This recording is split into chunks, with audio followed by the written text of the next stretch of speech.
Yo yo, what up dogs? Chris checking in with another Patreon exclusive tutorial for you guys. Today I'm going to show you how I paint my city Exelcis Fusilier for Warhammer Age of Sigmar and my Cities of Sigmar army. This is an army I'm particularly proud of because I feel like it was a great excuse for me to up my standard and have a really nice, very parade ready focused force. I wanted to have that nice balance of getting them done quick, but also have the emphasis on making them look fantastic. There's several techniques you'll learn in this video that help me do that. There's several brands maybe you've not used or not heard of. Definitely worth checking them out. So we'll cover how I paint the model entirely. I chose to do the chap with the banner attached to his shield so I could show you how I do those fluttery banners. It made the filming a pain in the arse, but hopefully you get some stuff from it that you didn't have before. We also cover a little bit of transfer application, a little bit of weathering here and there. Ultimately, I think this is going to be one of the best tutorials I've done so far, so check it out. If you like it, leave a comment. If you've got anything you need to know more about, leave a comment, just let me know. So, here we are. I've got a steel helm here for my Cities of Sigmar army, as you can see. That's the generic scheme we're going for. I want to incorporate a lot of the scheme across the army, but mix things up a little bit. So, keep the colours consistent, but swap out a few bits of uniform to be variant colours, so that it's consistent in the colours used, but also each unit's individual with how I'm applying those colours and to what, kind of like tabards and trousers and tunics and stuff like that. So for sanity's sake, I kept the model off the base from his shield and his banner, just to make painting a lot easier, but again, makes filming a bit of a pain in the arse, so for that I apologise. Hopefully it doesn't get in the way too much. Primed Colourforge matte black, and then heavily zenithal top down with their matte white. Here's the handsome chap yourself. So I thought this was going to take a lot longer to paint than it actually did. It ended up taking probably about 20-30 minutes total to paint. And that's with the banner and the fact the dude's got extra decorations on his base around his feet with like ammo sacks and some cannon shells and stuff like that. So here we go. We've got them separate. We've got them lightly superglued to bases. Let's crack on. Sword Light Grey is a shade from Citadel. I'm nearly out, I need to get some more. Give it a really good rattle. You could see in that image there just how much of that white sediment was at the bottom of the tub. So this one's just about dead, I need to go get a new one. Give it a good shake, and I'm going to apply this all over the shield, front and back. Now it looks like it dulls it down to a really kind of dull grey, but again that's because everything on the model so far is white. That's automatically going to look brighter than the colour we're painting now. So trust the process, this grey is going to look white by the time we're finished with the model, especially when we've added some weathering to the bottom of the shield. Up next, one of my favourite from Army Painter Speed Paint is their Blood Red. We're going to apply this all over the banner. I've been quite liberal here, probably too liberal. And we're going to apply this to one stream of the banner, of which there are two. I was originally going to do them both red, but decided I'll keep with the white and red theme of my Cavalier Marshal and have one white, one red. Now you can see me here, I'm cleaning my brush off, drying it off, and then using that to soak up the excess. The way to do this, to prevent any horrible tide marks or ripples while it's drying, tap the brush to the bottom of where it's pooling and gravity should draw it down into the bristles so that you don't disturb the paint too much but you get any excess off there that you need to. Up next is Holy White from Speed Paint, and we're going to use that on the other banner. Again, as before, we're just going to apply this quite liberally all over the banner. We're going to try and not touch the red because we don't want to turn this pink. I've debated highlighting this up at the end of the video, but I didn't, and I think it looks okay. I think we'll keep those finer highlights, especially on flags and cloaks and stuff, to characters. Bim bim shake the room, that'll do. Brown wash. Now, this is one of the few times I've experienced big painter's doubt. So you know where you're applying something and thinking, oh, I don't know if I like this, I think I immediately regret it. That was me when I was doing this. I thought it's how I did my steel helms, but I don't think it was. So I applied this all over the kind of overcoat for the Fusilier, thinking it should dry and give a nice kind of dingy tan brown look.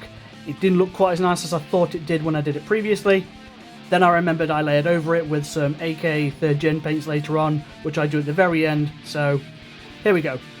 We're just going to apply this all over like that, give it plenty of time to dry, soak up any excess, leave it be.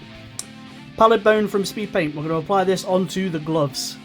Now again, you'll notice the things I've painted so far, they're clear from any other area I've painted. There is something in between we haven't painted to ensure that when we're painting, we're not going to have our two wet paints mix, combine and form a horrible mix and ruin what we're trying to do.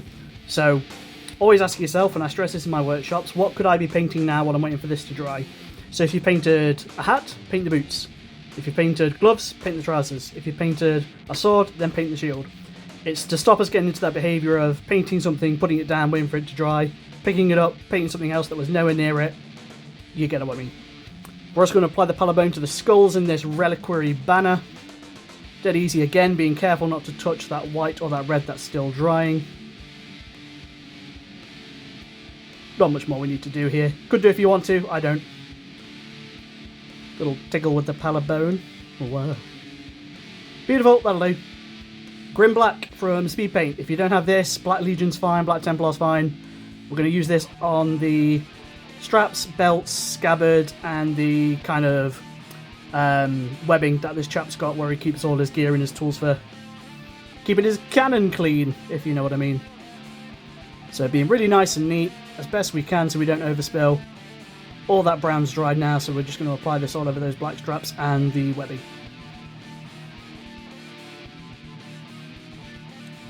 And the wonderful thing about these speed paints and the contrast paints is if we're painting a dark colour over a really pale or light colour, we don't have to repaint it white, we just go over it and it does exactly what we need it to. Even more so if we're using a black speed paint, because whatever's underneath isn't going to show through because of how strong the black pigment is. Lovely, that'll do. Burnished brown from Speed Paint again. We're going to paint this on the little kind of tabbity bit he's got underneath his chainmail there. And instead of painting the boots black, which is what I almost always do, I'm going to paint them this colour. We're going to throw caution to the wind and see what happens. Now there's a little kind of armour plate that sits on between his foot and his shin, but that's fine. We'll paint it with this colour and paint over it with metallics later. These are nice and thin, so we don't have to stress about that. Dark wood, fairly standard. You can probably imagine what that's good for. We're going to use this to paint the haft of his cannon. Trying to watch those gloves, make sure that they're dry before we do this, which they are. And then we're going to paint all the wood areas with this. There's a crate by his foot. The barrel of the cannon sits on top of like a wooden mount. Again, if you're not sure, check the artwork. You can always go on the Games Workshop website and check out the 360 spins of whatever it is you're painting. Or just do what you want to do. Your model, who's going to kick off. Kick him in the face if they do. Slaughter Red. We are going to apply this to... What do we apply this to? Ah, yes, there's a really light trim around the outside of the kind of trench coat he's got on. So we're just going to use this, and again, because we're going over that tan brown, which was a wash, we don't need to repaint it white before we do this. It just goes over absolutely fine. Pays to be neat, so be as neat as you can, and just follow those lines all around the trim of his coat. Lovely. Just has a little splash of colour that we need. Wildwood from Contrast. Similar to Darkwood, I use this on the little crate by his foot. So where contrast paints and army speed paints differ is I find the finish on the speed paints is nicer, it's cleaner, it's smoother, there's not much staining, but it's got a lot of detergent in it which helps it flow, which means it can very quickly go out of control if you overload your brush. Citadel don't have this problem, so you kind of sacrifice that smoother finish for more control. So if you're doing something delicate, stick to Citadel for these ones. For instance, we're going to paint these little ropes with snakebite leather. There's also a little noose thing he's got by his belt. If I use one of the Army Painter paints, I'd have to be really, really delicate with that and make sure I've not got a lot of paint at all on my brush, because if it overflows, it's a pain in the arse. Whereas the Citadel, again, because it's quite pigmented with the contrast formula in there, we can apply this and be a little bit less cautious about the amount we've got on a brush, or if it overflows, it's not going to spill everywhere and blend and mix and leave a horrible mess. So again, these little rope details on the banner, and again on our Fusilier, there's a little noose thing by his side, which can be snakebite leather too. Snakebite leather is great, it's one of my favourite colours, it's just one of those good ones to have in your arsenal for a variety of jobs. Here we are so far, looking pretty good. Most of the work is now done, we've got a load of metallics to go. But other than that, this guy's looking swish. Cool. Right, what we're going to do now is we're going to tidy up that banner a little bit with some orange red from Monument Hobbies Pro Acryl. Now you can see where it's pulled and looks a little bit messy because I didn't tidy it up as fast as I should have done. That's on me. So we're just going to use this to feather some of that really nice scarlety highlight onto there. I did this on my Cavalier Marshall and it looks absolutely amazing. I do love this paint, it's perfect for a nice fiery red. And we're just going to feather it, and again it's a pain in the ass to film because there's one banner in a way. I probably should have painted that one red and the other one white.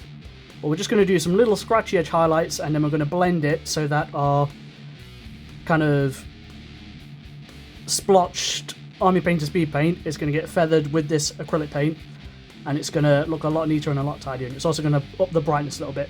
So we're going to keep this to the whoopsie doodle. We're going to keep this to the lower half of the banner. So as you can see, I'm not going above halfway parallel to the banner. I'm just going to feather this down and then do some little edge highlights along the top.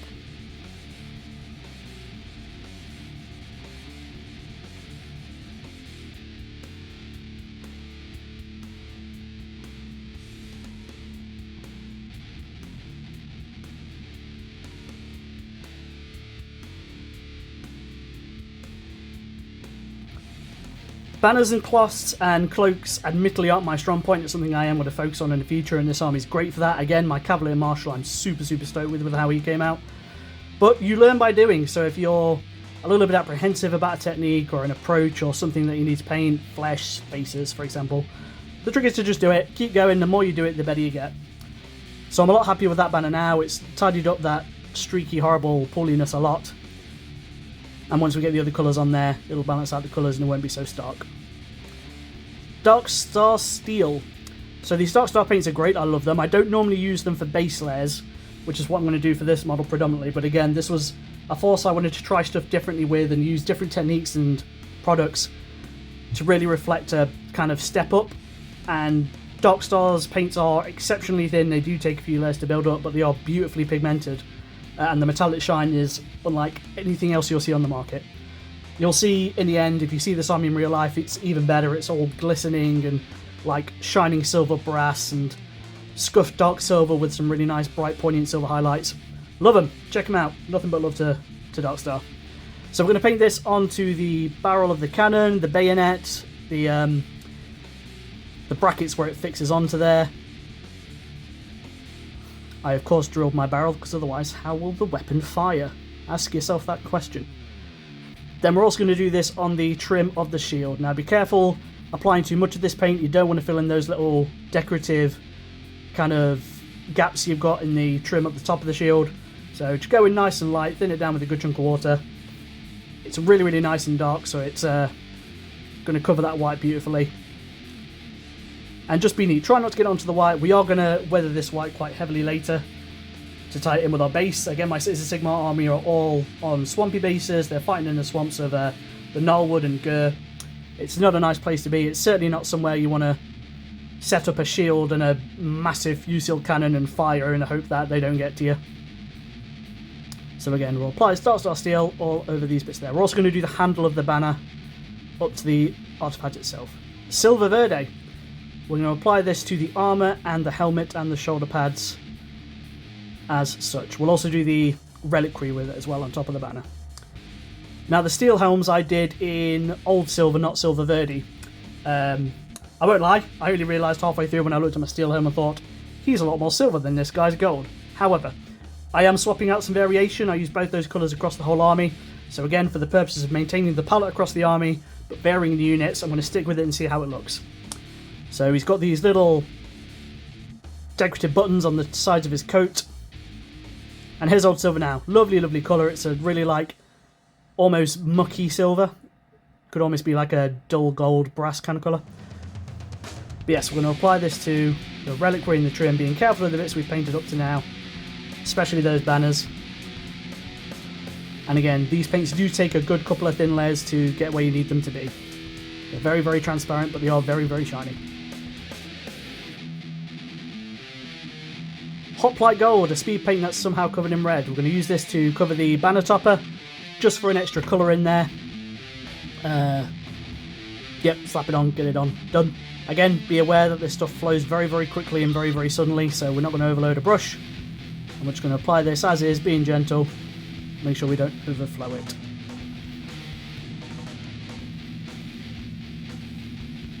Back to brown wash from Pro Acryl. We're going to apply this all over our metallics to earth those down nicely. So you can see when you apply this to that silver verde, it almost turns into a mucky gold or a mucky brass. It takes the shine down a little bit, but not too much. You can still tell it's a vibrant metallic under there. And we're going to apply this to all our metallic areas. The shield icon on the front, I didn't do this because we'll go back to that later when we weather it.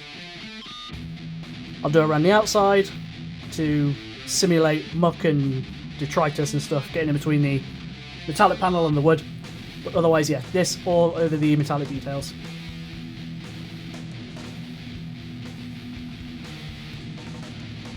Here's how we're looking. So far so good. So hopefully you get an idea of these Darkstar paints. You can see there, those are still quite shiny, but that shield icon on the front is glistening because we've not slapped a wash on it. So you can imagine how this is going to look once we've highlighted those metallics back up. Back to our old silver, and we're going to use this to highlight our goldy bronze areas we did earlier. So around the helmet, the shoulder panels. We're going to do quite chunky highlights because I want to bring this back up to be similar to the steel helms, but slightly different. Again, what I was mentioning earlier about colour palette and variations. What this should do is turn it to more silver than brass, but also keep those quite warm, brassy gold undertones. It'd be a really nice, interesting look. So it'd be neat where I can, but again, these are nice, thick, chunky highlights. It's also going to bring that shine back up to really make this soldier glisten.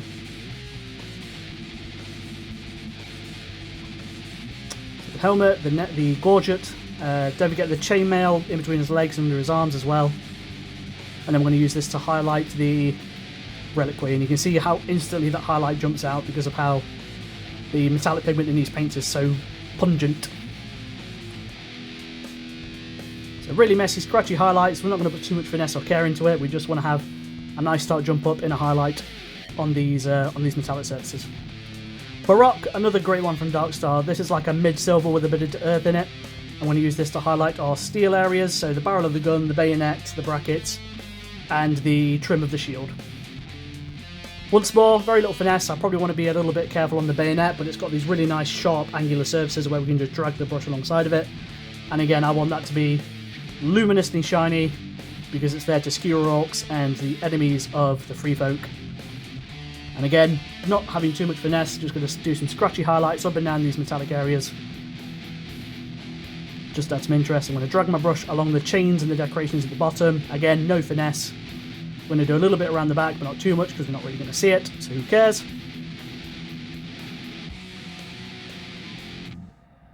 There we go. Lovely. We're looking good, we're nearly there.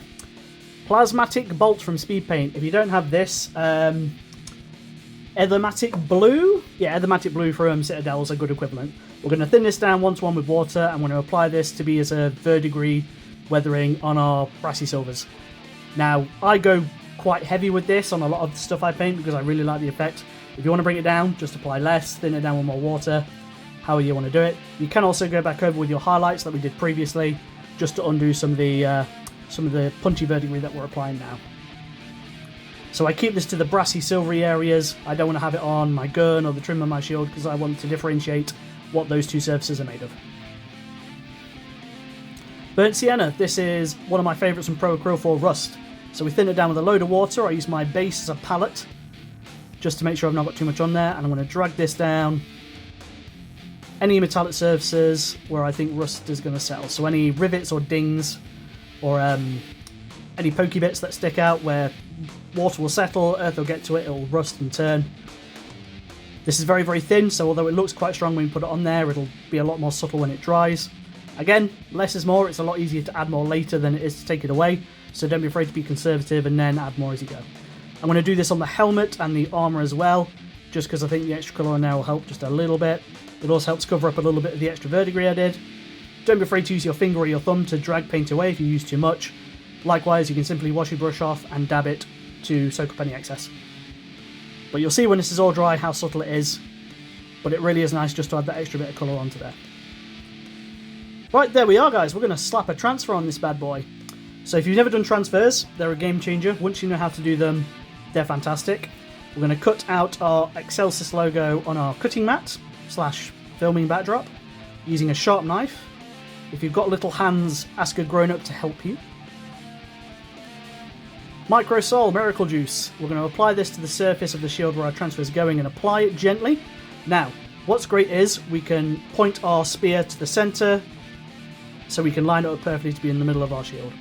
This is what I mentioned at the start of the video. AK Interactive's Russian Sand is what I used to go over the brown wash on the steel helms I did. Completely forgot that step. I realised as soon as I got to here and looked at my steel helm.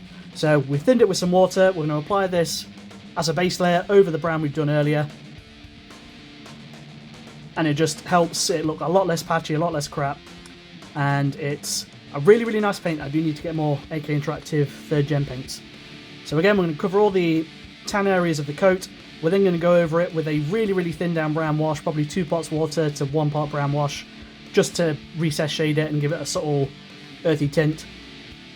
Yeah, that looks a lot better. I'm a lot happier with that. Right, while we've been doing that, our transfer solution should be dry, so we're going to go to the microsol. We're going to apply that gently over the top of the transfer to seal it in place. Now when you're applying this, apply it from the centre of the transfer out to reduce the risk of tearing or moving your transfer. There we go. Once the model got to this step, I based it. I'll do a swamp base tutorial another time. I then included the washers and shades I used on my base on the bottom of my shield, so a 30 camo shade, Quilly green shade, more brown wash, just to tie it in. And there we go, there is our City Exelcis Fusilier done and ready to go. Again, I was quite surprised how fast this guy painted up. It was a lot of fun to do. I'm really excited to get him and his cohorts on the table with the rest of my cities of Sigmar. And then as a treat, I've got the Major Fusilier on Warhawk to do, the big dude, the big ogre with a rifleman on top. That's going to be dope. Thank you for watching. Thank you for subscribing to my Patreon for these tutorials, guys. It's awesome of you to do that, and I do massively appreciate it. Be sure to like, comment, join the Discord, share hobby progress. Let me know what you'd like to see. Early next week, I'll be showing up what's going to be the next few to vote for in terms of the tutorials for next week. Already really excited to get those done and dusted. Thank you again for the support. Peace! Have a good weekend.